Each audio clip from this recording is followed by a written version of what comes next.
Ici, nous sommes à l'université de Mendeleïev. Tout le monde a étudié Mendeleïev pour ceux qui ont fait des séries scientifiques.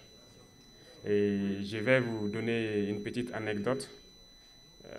Au cours de mon cursus scolaire, il y a des gens qui n'aiment pas certaines choses et qui n'arrivent pas à apprendre certaines choses. Donc lorsqu'ils n'arrivent pas à le faire, on les surnommait du nom peut-être du savant qui a inventé la chose. Bien avant ça, la veille, nous avons participé aussi à certains événements culturels. Mais de tout ça, je dirais que nous avons appris beaucoup de leçons et qui doivent nous amener encore à réfléchir plus, à nous remotiver pour relancer la machine africaine. Mais il leur manque souvent la connaissance mathématique pour améliorer et mettre à jour et pouvoir avoir une formule unique pour ce qu'ils font. Et je pense que le fait de vouloir dupliquer ces universités au Burkina Faso et permettre à ce qu'il y ait tout le nécessaire que les jeunes apprennent est une très bonne chose. Et nous allons continuer donc à intensifier la coopération avec la Russie, surtout dans le cadre des échanges scientifiques, de l'éducation. Et ça, c'est la base du développement.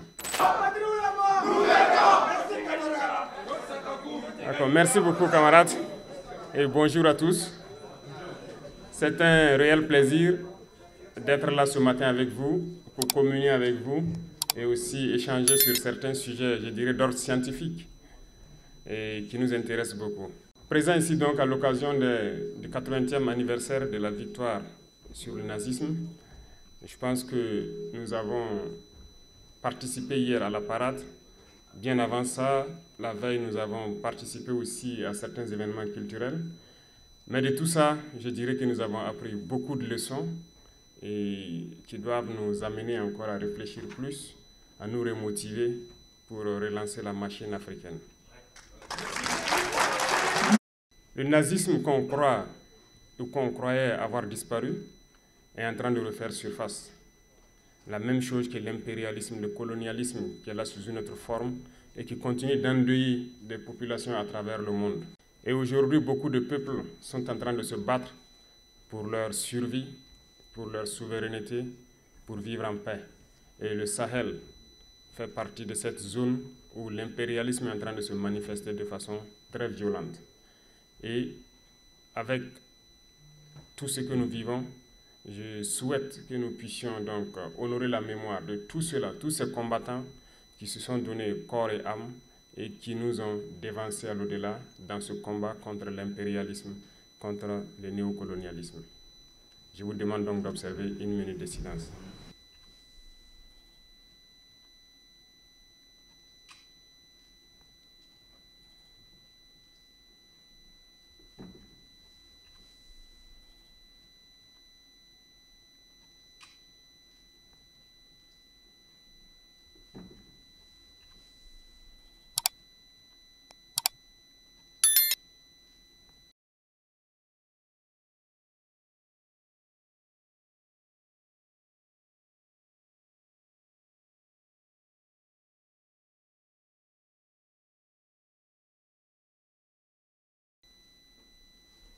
Je vous remercie. Благодарю вас.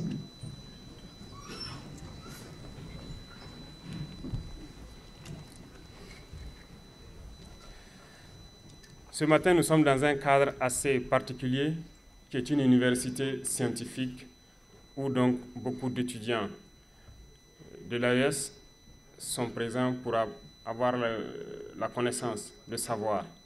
Et nous avons tenu à être là pour vous encourager et vous passer aussi quelques messages dans le sens de la quête du savoir.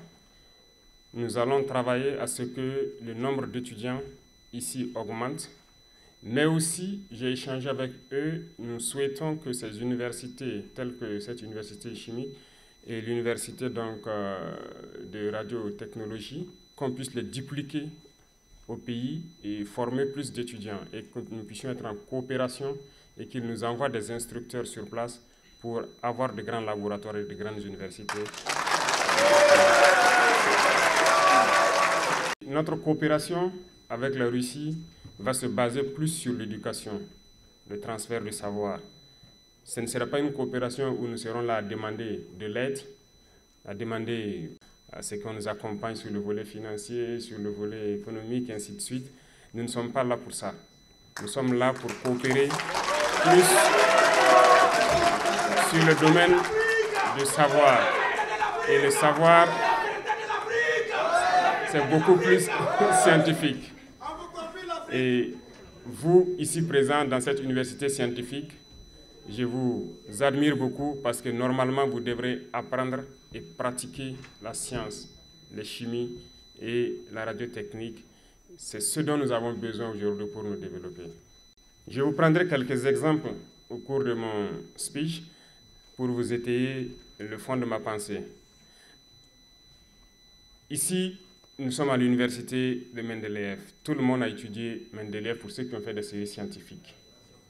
Et je vais vous donner une petite anecdote. Au cours de mon cursus scolaire, il y a des gens qui n'aiment pas certaines choses et qui n'arrivent pas à apprendre certaines choses.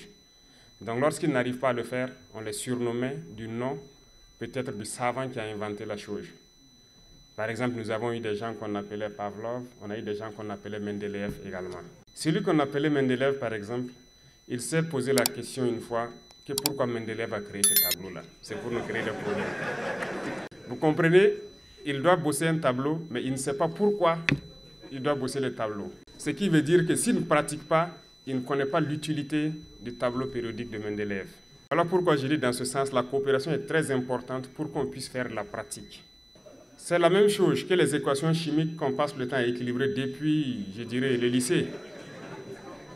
On est très fort, lorsque sur papier on nous dit d'équilibrer une équation chimique, on le fait. Lorsqu'en thermodynamique on nous dit de calculer l'enthalpie standard de formation d'un corps, on le fait.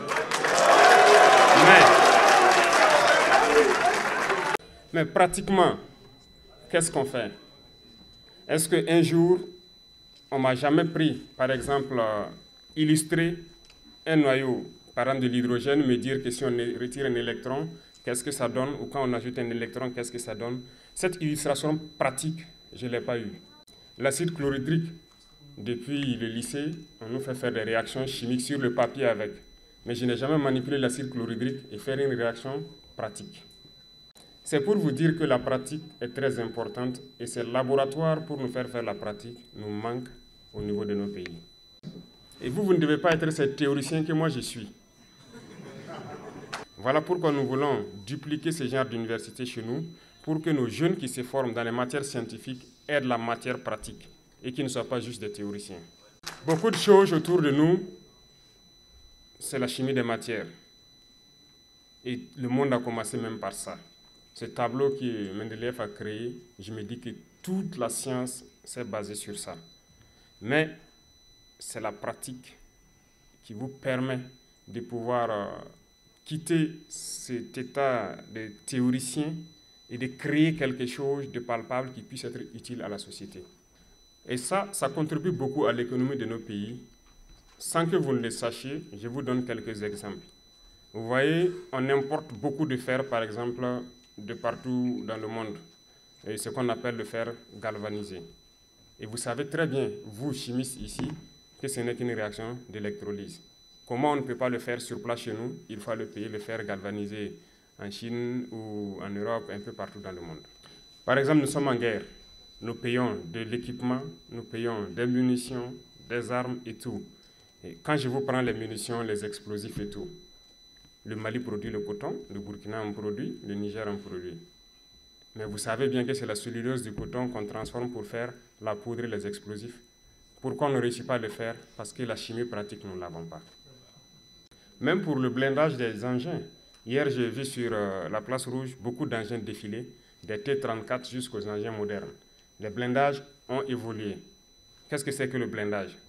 C'est un modèle d'acier et c'est par la chimie que les gens ont pu comprendre qu'en ajoutant tel dosage de carbone au fer et ainsi de suite, qu'on peut créer un acier particulier. C'est de la pratique. Les équations chimiques, on sait le faire. On sait bien que si on ajoute tel dosage de carbone au fer, ça nous donne de l'acier, ainsi de suite. Mais pratiquement, est-ce qu'on arrive à créer le blindage? Pourtant, on est en guerre. Et c'est la chimie qui nous permet de le faire aussi. Dans la même lancée, vous voyez tous les types de missiles que la Fédération de Russie peut développer. Et le dernier en date, c'est Oreshnik, qui fait trembler le monde entier. Qui n'aimerait pas l'avoir? Mais rien que le carburant de tout ce qui est missile, c'est de la chimie. Est-ce qu'on arrive à connaître, nous, pratiquement créer ce carburant et essayer de créer un moteur pour faire propulser une fusée ou un missile? Il y a tellement d'exemples qu'on ne peut pas finir de citer, mais c'est pour vous dire que vous avez la chance d'être ici, je dirais, à l'origine de la chimie et des mathématiques. Parce qu'en Russie, il y a eu des savants dans ces domaines, que ce soit la physique, la chimie, les mathématiques. Mais comme le représentant le disait, l'histoire a été tronquée et on nous fait comprendre que les Russes ne sont pas forts dans certains domaines. Ce sont les autres qui ont écrit l'histoire qui se disent forts dans tout. Mais je pense qu'aujourd'hui, l'histoire nous montre que tout est faux. Il y a bien des savants. L'origine, c'est ici. La preuve, Mendeleïev qui a créé ce tableau qui résume la matière est russe. Profitez donc, apprendre de manière pratique pour que ça serve à nos pays.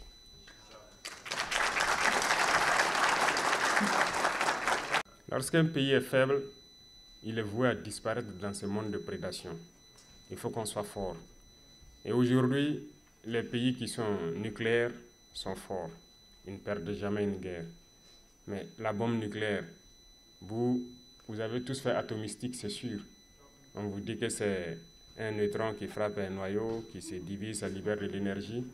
On connaît l'équation, mais comment enrichir même pour changer d'isotope? Comment enrichir? Comment le faire pratiquement? Profitez donc apprendre, parce que nous avons besoin de vous pour développer nos pays.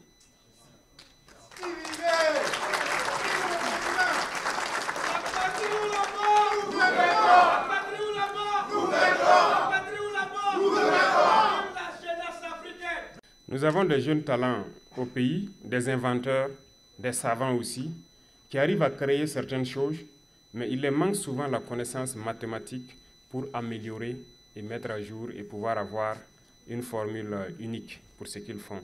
Et je pense que le fait de vouloir dupliquer ces universités au Burkina Faso et permettre à ce qu'il y ait tout le nécessaire que les jeunes apprennent est une très bonne chose. Et nous allons continuer donc à intensifier la coopération avec la Russie, surtout dans le cadre des échanges scientifiques, de l'éducation.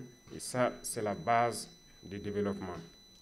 Et maintenant, peut-être, j'irai vous donner quelques conseils qui doivent vous guider ici. Et je pense qu'on dit l'Afrique est le berceau de l'humanité, mais l'Afrique a beaucoup de retard à rattraper. Ce n'est pas impossible, c'est bien possible. Vous vivez ici, vous voyez, comme moi, tout ce que vous voyez. Et c'est bien possible chez nous aussi. Il faut croire, il faut travailler. Et je vous exhorte à être des citoyens modèles ici, à respecter les règles et les lois du pays qui vous accueille, à être des modèles d'intégrité, à être solidaires, à être des modèles d'Africains qu'on a envie de voir dehors. La discipline et l'ordre que vous voyez ici, vous devez pouvoir montrer plus. Donc, soyez solidaires, apprenez bien et l'essentiel. Nous avons besoin de vous et nous espérons que très bientôt, vous viendrez donc créer ce dont nous rêvons pour les autres générations et apprendre à ces générations ce que vous avez appris pour qu'ils soient meilleurs que vous. Tout le monde souhaite que les générations à venir soient meilleures que nous. Et je compte sur vous pour que vous puissiez apprendre et venir transmettre le savoir.